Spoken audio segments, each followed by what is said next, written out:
The Battle of the Bulge during World War II was the last major offensive by the German army, lasting for more than a month. That happened 75 years ago right now. For local veteran Bill Glaspie, it was another hill, another forest that he fought through on a 17-month journey from Normandy to Munich. It's a veteran's voice that still remembers that moment in time and the need to answer the call even today. How in the world do you find yourself on there? There ain't nobody else looks like me. And it's not easy to stand out when you come from a family of 12 kids. Bill Glaspie grew up in Avondale, Arizona when he was drafted into the Army in 1943. He was part of an anti-aircraft division. And with a half-track, all you got to do is just whip off the side and start firing. He shipped out for Europe and took part in D-Day, although his equipment hit the beach before he did. We had our half-tracks all set up, all ready for us to go when we got there. And we in a landing craft, but we didn't have to get off into any water or anything like that.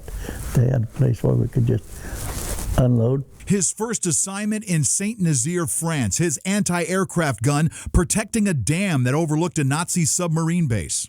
There was a German plane come through, and all 4 tracks opened up on him at the same time. And he was trying to get out of the fire, and he went straight up. And there was so many bullets going in, that plane was just going around. Later we found out there was 3 German generals on that plane. Shortly thereafter, his unit was taken to a staging area when General George Patton, leader of the 3rd Army, pulled up in a Jeep. And there was one sergeant there that had a beard. He told him, said, "I'll be back in 30 minutes. That beard better be gone." But there was no time to shave. Well, there was 2 planes. As he come over the hill, he was, I don't know whether he was trying to strafe or whether he was just looking, but you could see the bullets as they hit that plane. And it flew about 400 yards from where we was at. And of course the pilot was dead before he ever hit the ground. His journey across France ended in Belgium on the German border when the Battle of the Bulge began. Glaspie said there was no time to set up. The German army was moving so fast, we'd pull into a place and maybe start to dig our track in. They'd tell us, don't bother, we got to go. It has been called the bloodiest battle of the war, with more than 19,000 American casualties. Well, there was bodies hanging up in trees that had been blown up there. I always say my mother's prayers kept me out of a lot of that stuff over there. But the Allies behind General Patton drove back the Germans, ending the last great enemy threat. I don't think anybody liked Patton, but he got the job done.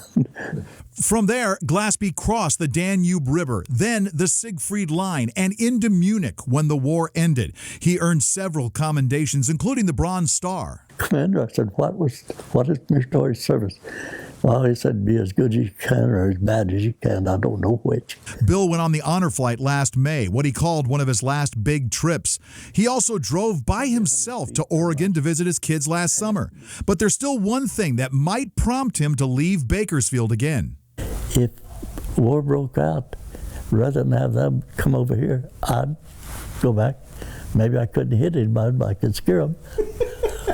A call to action that this 96-year-old veteran says he's ready to answer. And we'd like to tell your veteran's story. As always, send us information on someone who served. Include their name, a picture, some basic information. You can send those to mike@kero.com.